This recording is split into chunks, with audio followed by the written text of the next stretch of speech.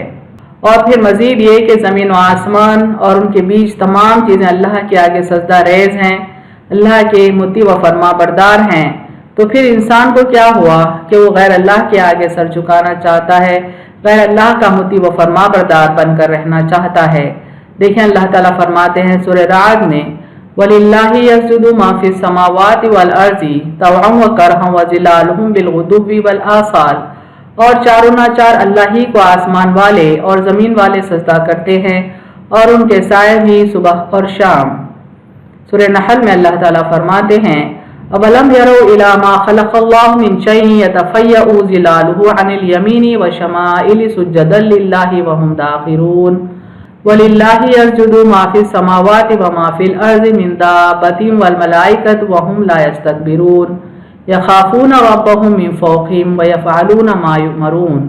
کیا وہ نہیں دیکھتے کہ تمام مخلوق کے سائے دائیں بائیں جھک جھک کر اللہ تعالیٰ کو سجدہ کرتے ہیں، اور اللہ ہی کے لیے سجدہ کرتی ہیں آسمانوں کی سب چیزیں اور زمینوں کے کل جاندار اور سب فرشتے، کوئی بھی تکبر نہیں کرتا، سب کے سب اپنے اوپر والے رب سے ڈرتے ہیں اور جو حکم دیے بجا لاتے ہیں۔ یعنی اللہ کے ہر مخلوق، چاہے وہ زمین میں ہو یا آسمان میں ہو یا ان کے بیچ ہو، اللہ کے آگے سجدہ ریز ہے، اللہ کی مطیع و فرما بردار ہے، یہاں تک کہ فرشتے بھی اللہ کے ہر حکم کو بجا لاتے ہیں۔ تو یہ تمام چیزیں جس انسان کے لیے، جس مخلوق کے لیے بنائے گئے ہیں، تو اس مخلوق کا اولین فرض ہے کہ وہ اللہ کی فرما برداری کرے، اللہ کا مطیع و فرما بردار ہو کر زندگی گزارے۔ بس انسان کے لیے کیسے ممکن ہے کہ اللہ رب العالمین کی بندگی کرنے کے بجائے وہ کوئی غیر اللہ کا طالب ہو جائے؟ کیا یہ اللہ کی ذات کے ساتھ نمک حرامی، ناشکری، کفر، جہالت، ضلالت اور صریح گمراہی نہیں ہے؟ تمام انسان فطرتاً اسلام پر پیدا ہوتے ہیں۔ مومنوں کا تو ظاہر باطن، قلب و جسم دونوں اللہ تعالیٰ کے مطیع اور اس کے فرما بردار ہوتے ہیں، اور کافر نہ چاہتے ہوئے بھی اللہ کے قبضہ قدرت میں ہے اور جبراً اللہ کی جانب جھکا ہوا ہے۔ اس کے تمام فرمان اس پر جاری ہیں، وہ اسی کے حکم سے جیتا ہے، رزق دیا جاتا ہے اور اسی کے حکم سے مرتا ہے، اور ہر طرح کی قدرت و مشیت اللہ کے ماتحت ہے، کوئی چیز بھی اس کے غلبے اور قدرت سے باہر نہیں ہے۔ یعنی کس قدر انسان اللہ کی نافرمانی بھی اگر کر لے تب بھی وہ اللہ کے فیصلوں سے بندھا ہوا ہے، اس کے حکم سے پیدا ہوتا ہے، اس کے حکم سے رزق دیا جاتا ہے، اسی کے حکم سے اس کو خوشی اور غم دیے جاتے ہیں، اور اسی کے حکم سے اس کو موت دی جاتی ہے۔ یعنی اللہ کی مشیت اور قدرت کے وہ ماتحت ہے۔ اس بات کا ادراک کفار اور مشرکین کو بھی ہے کہ خالق، مالک، رزاق صرف اللہ کی ذات ہے، اس کے سوا اور کوئی نہیں۔ یہ لوگ صرف حق بات کا علم اور ادراک ہی نہیں رکھتے بلکہ اس کا اقرار بھی کرتے ہیں۔ سورہ لقمان میں اللہ تعالیٰ فرماتے ہیں، وَإِن سَأَلْتَهُم مَّن خَلَقَ السَّمَاوَاتِ وَالْأَرْضَ لَيَقُولُنَّ اللَّهُ، اگر تو ان سے پوچھے کہ آسمان اور زمین کو کس نے پیدا کیا تو یقیناً وہ یہی جواب دیں گے کہ اللہ تعالیٰ نے۔ مزید یہ کہ اللہ نے تمام انسانوں کے ارواح سے یہ عہد لیا کہ دنیا میں جانے کے بعد وہ صرف اللہ کی بندگی کریں گے۔ اس کا ذکر سورہ اعراف میں آتا ہے، فرماتے ہیں اللہ تعالیٰ، وَإِذْ أَخَذَ رَبُّكَ مِن بَنِي آدَمَ مِن ظُهُورِهِمْ ذُرِّيَّتَهُمْ وَأَشْهَدَهُمْ عَلَىٰ أَنفُسِهِمْ أَلَسْتُ بِرَبِّكُمْ قَالُوا بَلَىٰ شَهِدْنَا أَن تَقُولُوا يَوْمَ الْقِيَامَةِ إِنَّا كُنَّا عَنْ هَٰذَا غَافِلِينَ۔ اور جب تیرے رب نے بنی آدم کی پیٹھوں سے ان کی اولاد کو نکالا اور ان سے ان کی جانوں پر اقرار کرایا کہ میں تمہارا رب نہیں ہوں، انہوں نے کہا ہاں ہے، ہم اقرار کرتے ہیں۔ کبھی قیامت کے دن کہنے لگو کہ ہمیں تو اس کی خبر نہ تھی۔ یعنی اللہ تعالیٰ نے تمام انسانوں سے یہ عہد لیا کہ جب دنیا میں وہ بھیجے جائیں گے تو اللہ ہی کی بندگی کریں گے۔ یہ اللہ سے عہد ہے ہر انسان کا۔ اللہ تعالیٰ اس عہد کو یاد دلاتے ہیں تاکہ وہ پھر قیامت کے دن یہ نہ کہنے لگیں کہ انہیں اس عہد کی خبر ہی نہ تھی، یا پھر یہ نہ کہنے لگیں کہ انہوں نے تو اپنے آبا و اجداد کے نقش قدم پر چلنا چاہا، چلنا پسند کیا۔ وہ بھی ناقابل قبول ہے اللہ کی نظر میں۔ دیکھیں، او تقولوا انما اشرک آباؤنا من قبل وكنا ذریۃ من بعدهم افاتهلكنا بما فعل المبطلون۔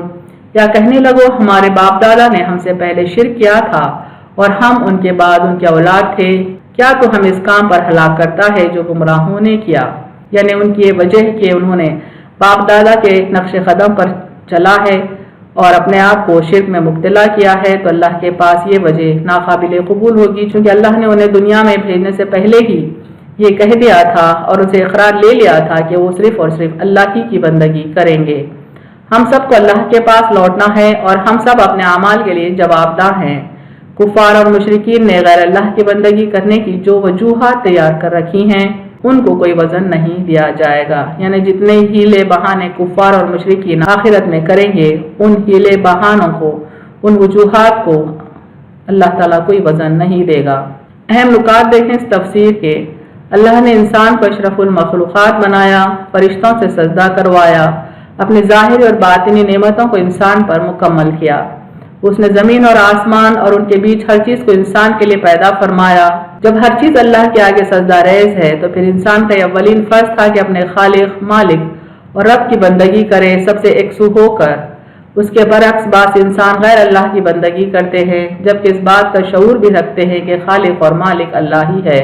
اور پھر انسان نے اللہ سے عہد کیا کہ جب زمین پر جائے گا تو خالص اللہ کی بندگی کرے گا۔ انسان یہ ذہن میں رکھے کہ اس کو اللہ کے پاس لوٹنا ہے، اپنے اعمال کا جواب دینا ہے، یعنی انسان آزاد نہیں ہے، وہ اپنے عہد کے لیے جواب دہ ہے کہ وہ دنیا میں آئے گا تو صرف اور صرف اللہ ہی کی بندگی کرے گا۔ جب آ چکا ہے اور ایسا دین وہ طلب کرتا ہے جو غیر اللہ کا ہو، غیر اللہ کا وہ فرما بردار بن کر زندگی گزارتا ہے، تو پھر آخرت میں یقیناً اس پر گرفت ہوگی۔ وآخر دعوانا الحمد للہ رب العالمین۔